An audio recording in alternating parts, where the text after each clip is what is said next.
एक कहानी के मुताबिक उस समय आज के गुजरात और तब के वल्लभी के चालुक्य वंश के महाराजा भीमदेव सोलंकी का राज था, जिनके पास एक बड़ी सेना थी। सोलंकी चंद्रावती राज्य की राजकुमारी इच्छन से शादी करना चाहते थे। राजकुमारी को पाने के लिए भीमदेव सोलंकी ने चंद्रावली के राजा सलख को चिट्ठी लिखी, लेकिन राजा सलख ने उससे अपनी बेटी की शादी करने से इनकार कर दिया कि इससे राजा भीमदेव सोलंकी ने खुद को बहुत अपमानित महसूस किया और उसने चंद्रावती पर हमला कर दिया।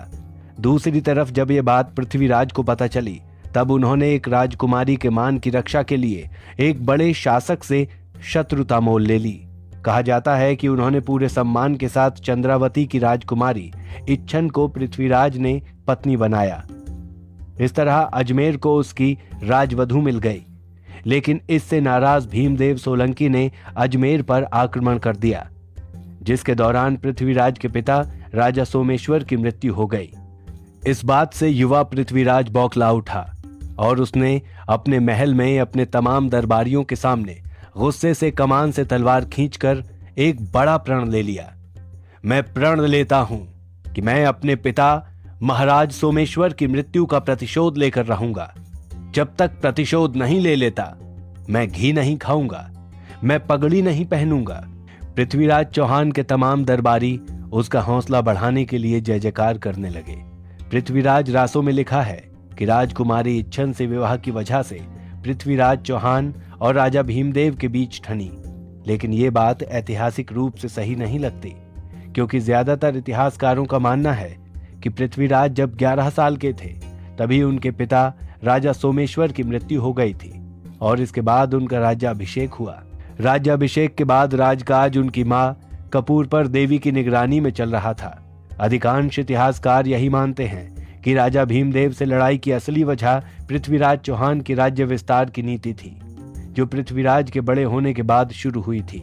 लेकिन पिता की मौत की तरह पृथ्वीराज के राज्याभिषेक को लेकर एक और बड़ा सवाल है कि क्या उसका राज्याभिषेक सिर्फ अजमेर में हुआ था या इसके साथ साथ दिल्ली में भी हुआ था। इसका जवाब भी पृथ्वीराज रासों में मिल सकता है, जिसके मुताबिक पृथ्वीराज के नाना अनंगपाल दिल्ली के राजा थे। उन्होंने राजमाता कपूरपर देवी को एक पत्र लिखा था। माता कपूरपर देवी अपने राजमहल में बैठी हुई राजा अनंगपाल का राजकीय पत्र पढ़ ही रही थी कि 11 साल का नन्हा राजा पृथ्वीराज वहां खेलते खेलते पहुंच गया। मां के हाथ में पत्र देखकर उसने उत्सुकतावश पूछा, यह आप क्या पढ़ रही हैं? रानी मां ने बेटे को अपने करीब बुलाया और उसके सिर पर प्यार से हाथ फेर कर कहा, बेटा, आपके नाना जी का पत्र आया है, वो आपको दिल्ली बुला रहे हैं।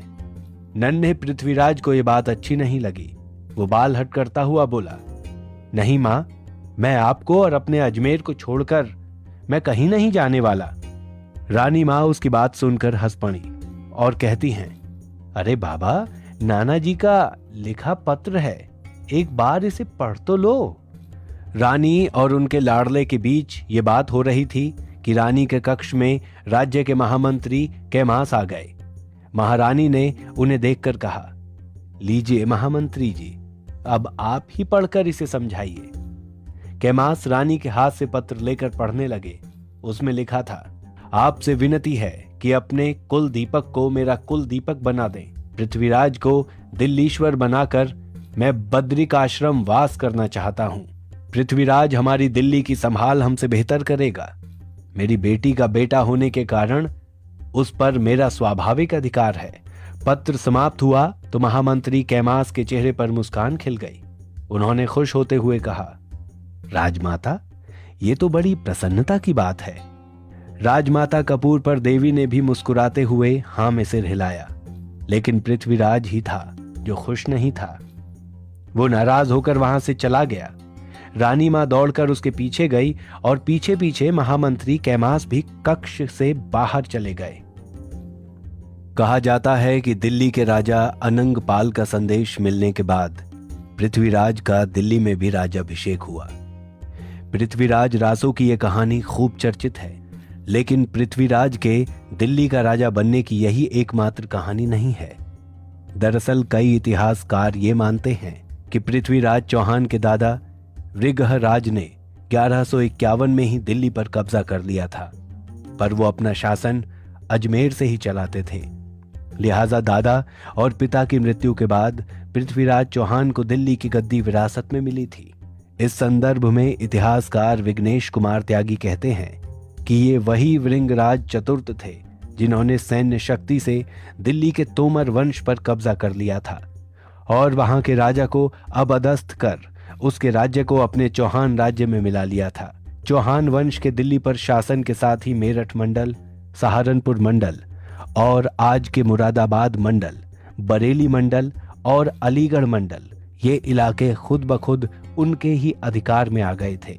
इसलिए ये कहना पूरी तरह सही नहीं होगा कि पृथ्वीराज को दिल्ली की गद्दी अपने नाना से मिली, लेकिन दूसरी तरफ अपने नाना से गद्दी मिलने की बात को इस लिहाज से सही माना जा सकता है कि जब दिल्ली पर चौहान वंश का शासन हुआ तो पृथ्वीराज के दादा ने अपने एक पुत्र की शादी तोमर वंश की राजकुमारी से ही कर दी थी।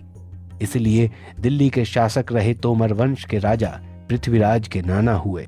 इस तरह पृथ्वीराज के दिल्ली राजा अभिषेक की कहानी के कई अलग अलग पहलू भले ही हों, लेकिन एक बात पर सभी एक मत हैं कि इतिहास के जिस दौर में राजस्थान में पृथ्वीराज चौहान का राज्य अभिषेक हुआ वो भारतवर्ष के लिए एक बड़े बिखराव का समय था।